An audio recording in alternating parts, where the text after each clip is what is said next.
Hello students, as I told you that from next period I will start with the actual text, and today I am here with our history's first lesson, that is the Indian subcontinent and history. You know that our earth is round in shape and our earth is not plain everywhere. Earth's surface is somewhere up, down, valleys are there, seas are there, mountains are there, and that is why history is related with geography. Now see, first point I want to explain you geographical condition and history. Now see, our earth is not same surfaces.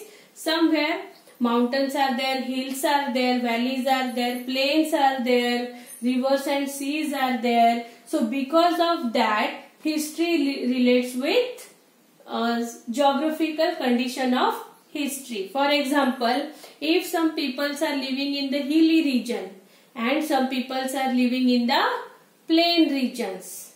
So in the hilly regions, it is not possible that they will do farming, or on the hilly region it is not possible to do farming. But at the same time, if a person is living on the plain area, plain surface, he can do farming very nicely. So whatever the diet and the occupation of the hilly region people, they were what?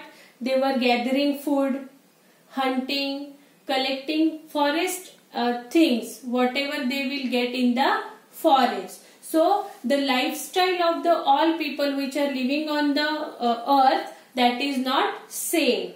Yes or no? Likewise we are saying Adivasis, then cultured people. This is the difference because of the history which is related with the geographical condition of everywhere. Beside that means when I went after that, I told you about the geographical features of India. So which are the geographical features of India? Number one is Himalaya. Number two is the plains of the Sindhu, Ganga and Brahmaputra. Number third is the Thar Desert. Number fourth is the Deccan Plateau. Number fourth is the coastal region. And number five is the island in the sea. Now first I would like to explain about Himalaya. See, the Hindu Kush and Himalayan ranges have created an inseparable wall on the northern side of Indian subcontinent. This wall has separated the Indian subcontinent from the desert of Central Asia. However, there is a land route through the Khyber and Bolan Pass in the Hindu Kush mountains. You know that to connect India to the Asian regions or Central Asian regions, in the Khyber and Bolan Pass there is a tunnel. This route was connected to the ancient trade route. The trade route from China passes through the Central Asia and reaches Arabia. It is known as Silk Route or Silk Road.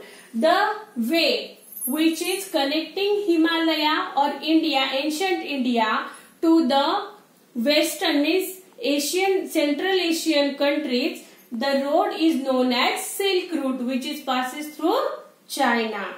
See, next is the plains of Thar Desert. Now see, the next is the plains of the Sindhu, Ganga and Brahmaputra. Means in the ancient time, where the plains or the banks of the rivers, ancient rivers, Sindhu, Ganga and Brahmaputra, these are ancient rivers. From so many years they are flowing and they are giving the life to the banks of the rivers. So in the plains of Ganga, Sindhu and Brahmaputra, see, the region consists of the basins of the three big rivers Sindhu, Ganga, Brahmaputra and their tributaries. This region extended from Sindh, Punjab in the west to the present day Bangladesh in the east. It was in the region that the earliest Indian civilization of Harappa and the latter state the empire of ancient India emerged. Means whatever the Harappan civilization was took place in the ancient history that relates with the Sindhu, Ganga, mostly Sindhu's basin. Whatever the progress of Harappan civilization was there, it was created in the Sindhu plains. And these are the biggest river in India. So, Sindhu, earlier it was in India, but now it is the part of Pakistan. See, next is the Thar Desert. The Thar Desert spreads across Rajasthan, Haryana and some part of Gujarat. A part of desert lies in today's Pakistan. Means Thar Desert, some parts is still today also it is went in Pakistan. The desert has the Satluj river to its north and Aravalli mountain ranges to its east. The runoff Kanchan to its south and the Indus or Sindhu river to its west. The Ghaggar river that originates in Himachal Pradesh reaches the Thar Desert. It is known as Hakra in Pakistan. Its course in Rajasthan and Pakistan has now dripped up.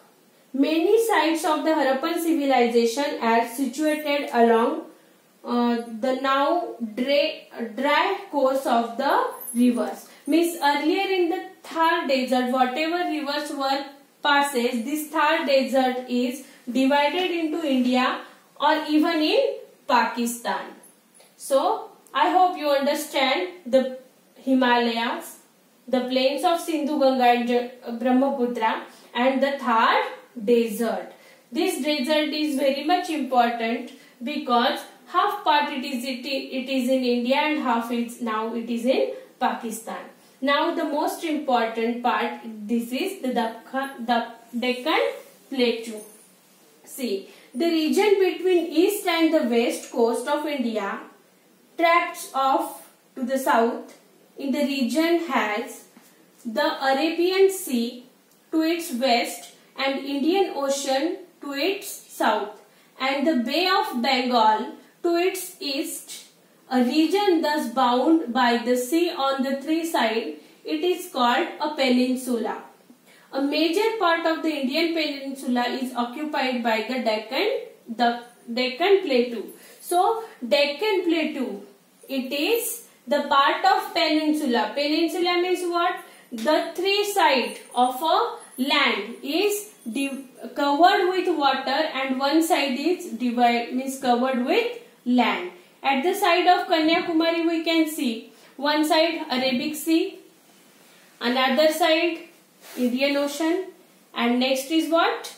Bay of Bengal. So all together that side is known as the Plateau of Deccan, Deccan Plateau. So all three sides are covered with water and one side is covered with land. Okay.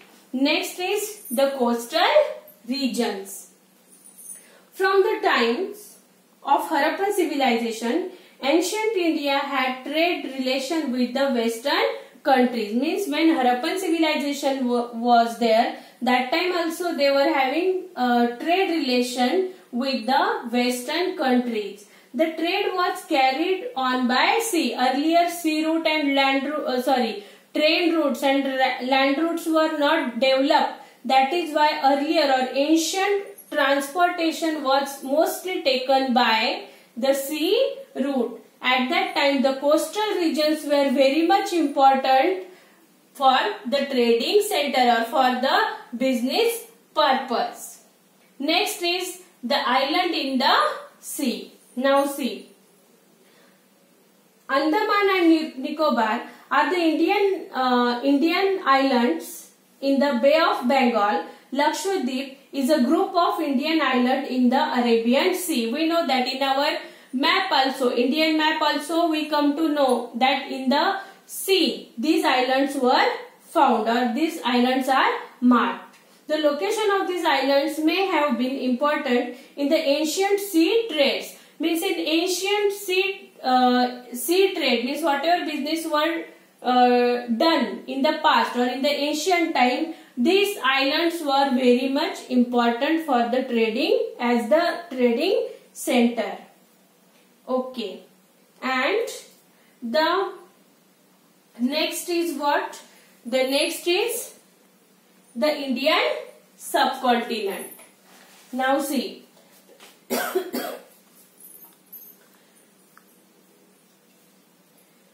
the cities of Harappa and Mohenjo-daro are in today's Pakistan. Afghanistan, Pakistan, Nepal, Bhutan, Bangladesh, Sri Lanka and India together form the region known as South Asia.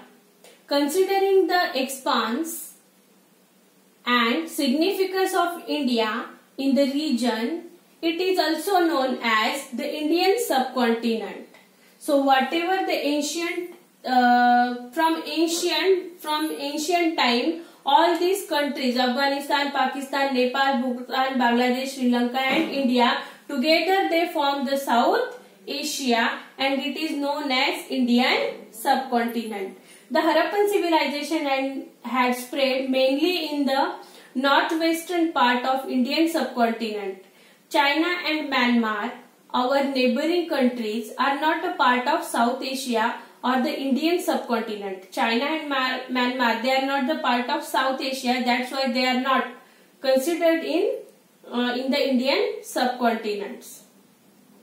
However, they had cultured and the trade relation with ancient India. Though they are not the part of Indian subcontinent, but then also they are having the trade relation or business relationships with India. They have an important place in the study of ancient Indian history. So whatever these countries are there, they are having the trading relationship and they are having the important place in Indian history. Here it is a map of India.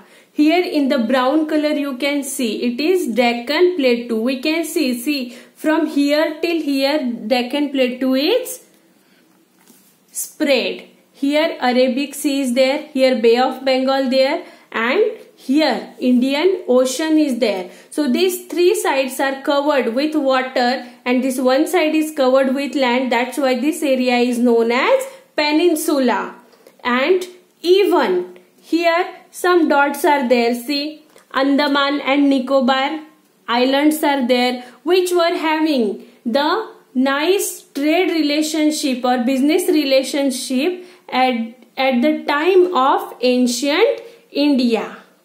Okay, I hope that you understood whatever I taught today. Whatever homework will be there, I will send on the group. I hope you understood. Thank you very much.